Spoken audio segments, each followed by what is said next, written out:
gente salió a manifestar su preferencia de las dos opciones que habían. Entonces, de las nuevas autoridades lo que esperamos es de que tengan la sabiduría para saber cómo afrontar los retos que vienen en estos 4 años para los guatemaltecos.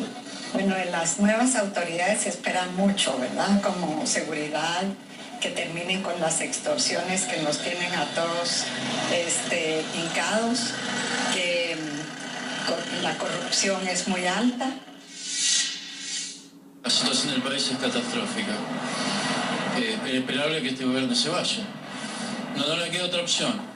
Irse. Creo que sí, seguramente va a ser difícil, pero como todo tiene siempre alguna solución. Se refinanciará, se verá. Lo importante es que haya un cambio y que se piense en la gente. Sí, porque una economía sin la gente no sirve. Guatemala y Argentina, 2 países ricos, riquísimos, pero llenos de pobres, han votado en las últimas horas y el futuro se percibe en ambos países a través de una bruma muy espesa. En Argentina los mercados se derrumban tras la derrota electoral de Macri.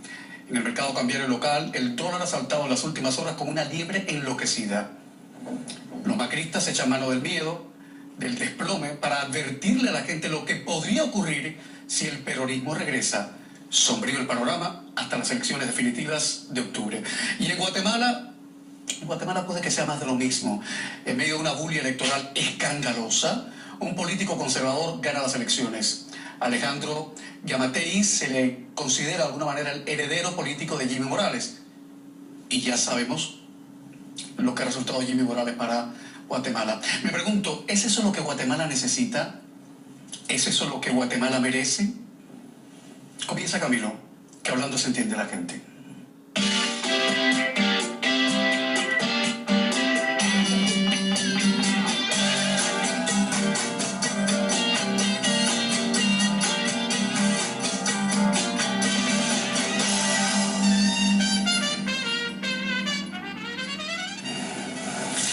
Hay que decirlo, para los más lúcidos, que suelen ser los menos optimistas, el nuevo presidente de Guatemala es más de lo mismo.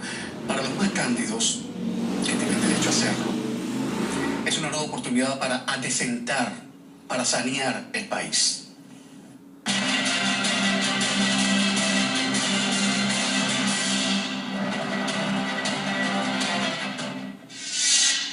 A todos mis amigos, compañeros en 1000 batallas, a los asesores de distintas nacionalidades que nos acompañaron en esta dura lucha, que no fue fácil, pero la verdad que el objetivo se cumplió.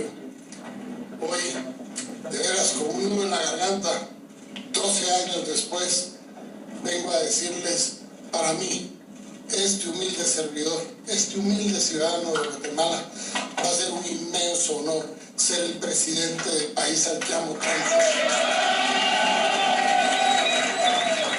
El conservador y centroderechista Alejandro Giammattei llevaba 10 años intentando ser presidente de la mano de diferentes partidos. Por eso cuando le han escuchado ahora decir esas 1000 batallas, es que son 1000 batallas. Al cuarto intento lo ha conseguido unos comicios sin penas ni gloria, sobre todo por el alto abstencionismo. Ciudad de Guatemala, Michelle Mendoza, corresponsal CNN.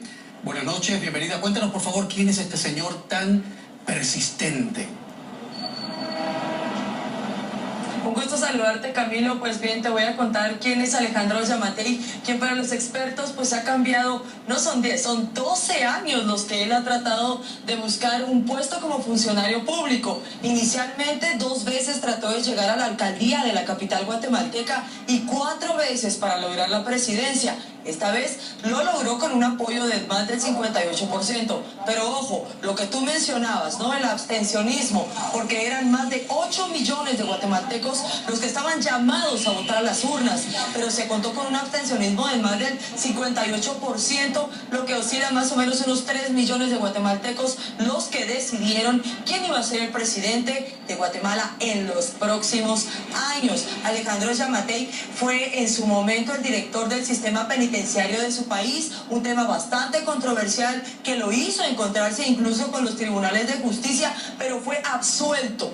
Ahora él logra participar y logró, después del apoyo, como te repito, del más del 58% de estos votantes, llegar a la presidencia, pero este dato todavía no ha sido oficializado por el Tribunal Supremo Electoral. Hay que esperar estos 2 días, lunes, martes y es probable el miércoles, cuando los magistrados oficialicen el tema. ¿Esto de qué depende? Definitivamente de que se abre un espacio para verificar por parte de los fiscales de los partidos políticos, también de las juntas receptoras, cualquier tipo de impugnación ante los resultados de alguna de las mesas que emitió pues los votos de estos 2 candidatos. Así es que todavía hay mucho que esperar.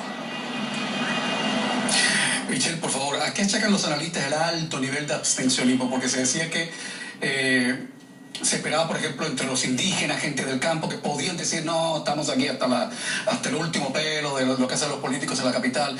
Pero es que ha sido un nivel de abstencionismo bastante significativo. ¿A qué lo achacan?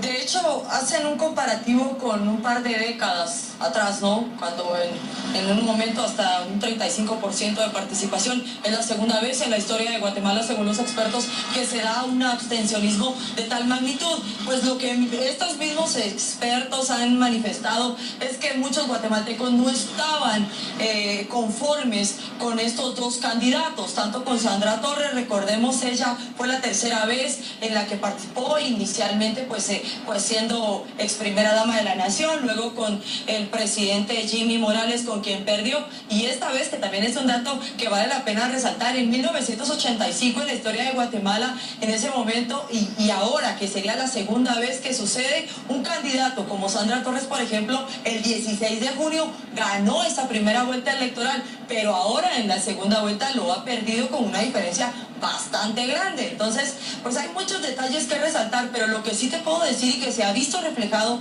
en las redes sociales es que el abstencionismo podría derivarse de que no había, que no estaban conformes con que estos 2 candidatos participaran para llegar a la presidencia. Camilo.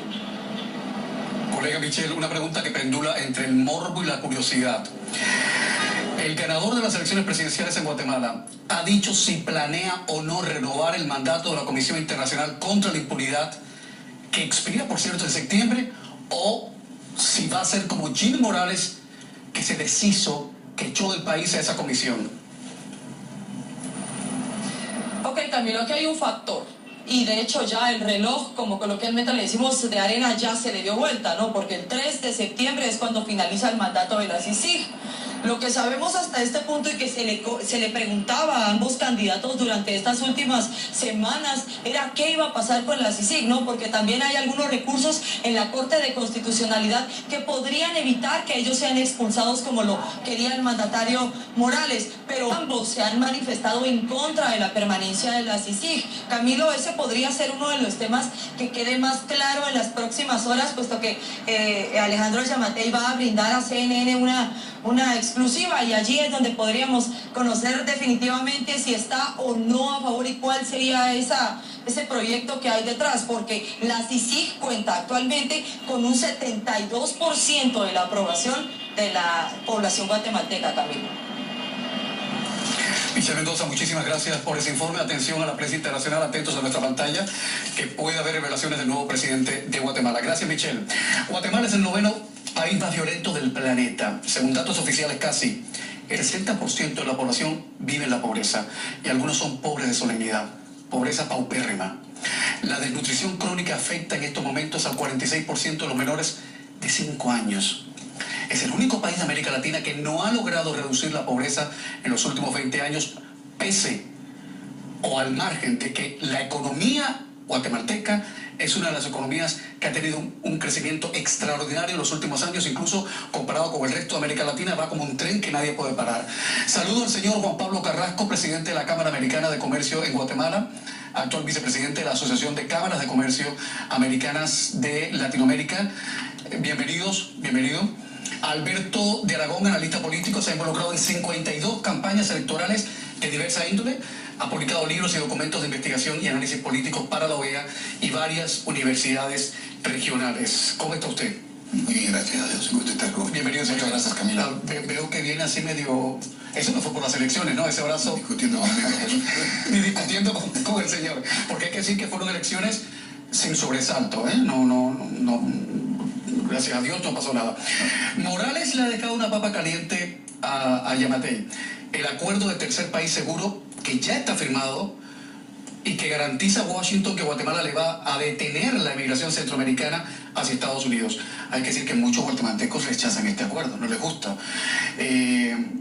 A esto únanle que han fallecido 5 menores migrantes en custodia de las autoridades de Estados Unidos. Yo pregunto, si el presidente electo le dice sí a Trump, ¿cómo va a enfrentar la inevitable crisis humanitaria que va a propiciar este muro contra la migración?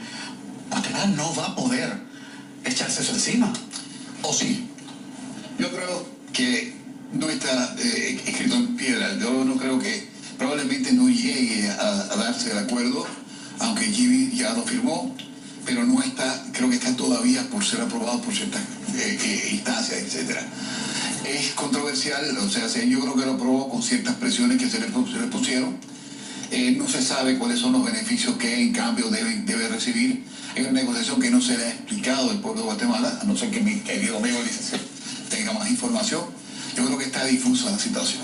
Hay que decir que el acuerdo no ha podido entrar en vigor debido precisamente a un fallo de la Corte de Constitucionalidad de Guatemala que lo ha dejado en suspenso provisional.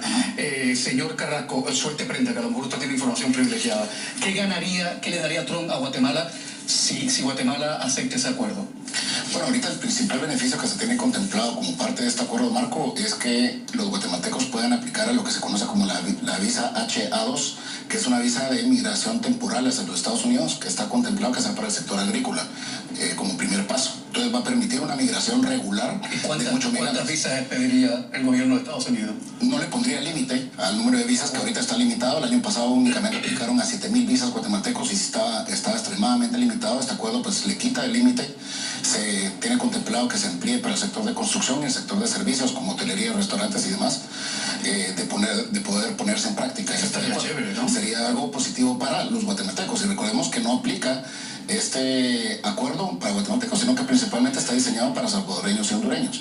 Es decir, ha habido mucha desinformación en torno al acuerdo, porque ni siquiera la administración Trump ni la del presidente Morales ha logrado explicarle bien a la población de qué se trata del mismo. Se generó una gran especulación sobre dicho acuerdo y se le ha denominado pues como tercer país seguro, pero realmente tiene grandes diferencias a como lo es el único con el que ya tiene este acuerdo de Estados Unidos, que es Canadá, en el cual se tienen que darle educación y darle asilo y protección a los migrantes que lo hacen desde Canadá. En el caso de Guatemala esto no aplicaría de esta forma.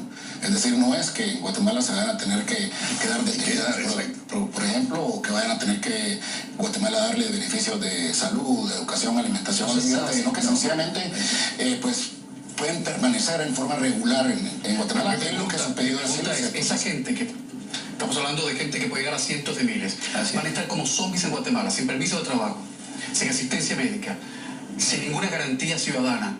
Ojo, esa es una bomba que puede estallar. Claro. La idea básica del acuerdo es que los migrantes de El Salvador y Honduras tendrían que pedir asilo y permanecer en Guatemala hasta que sus casos se definieran, pero jamás llegarían a Estados Unidos. Mi pregunta es, si Guatemala no acepta esto, Trump estaría dispuesto a estrangularla económicamente. ¿Ustedes están mentalizados que eso puede pasar? Porque las amenazas de Trump son terribles para Guatemala. Estamos hablando de un impuesto a las remesas del 12% del Producto Interno Bruto. O sea, toda la riqueza de Guatemala, el 12% Trump le grabaría.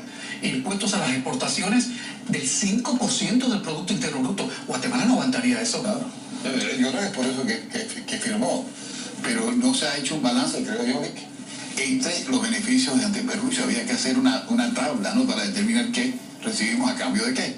Pero está difuso, pues suena muy feo, pero yo creo que falta información. Yo creo que la clasificación falta información. ¿La información no la han escondido o simplemente no la han ofrecido?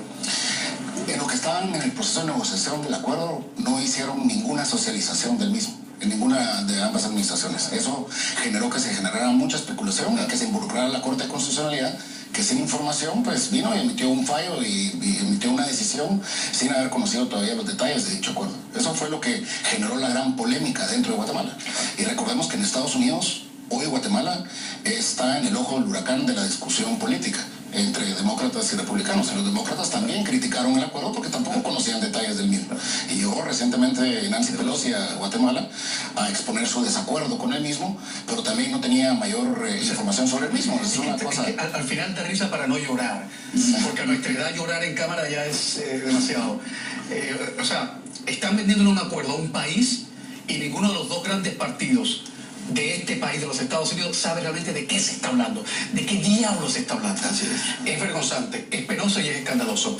Antes de publicidad, una opinión, la de Martín Rodríguez Pellecer, que es el director de Nómada y la ha ofrecido a BBC Mundo, y la cito, abro comillas: si Trump llega a ser reelegido, la situación para Guatemala y Centroamérica va a ser absolutamente catastrófica. ¿Cierto o falso? La respuesta tras la publicidad.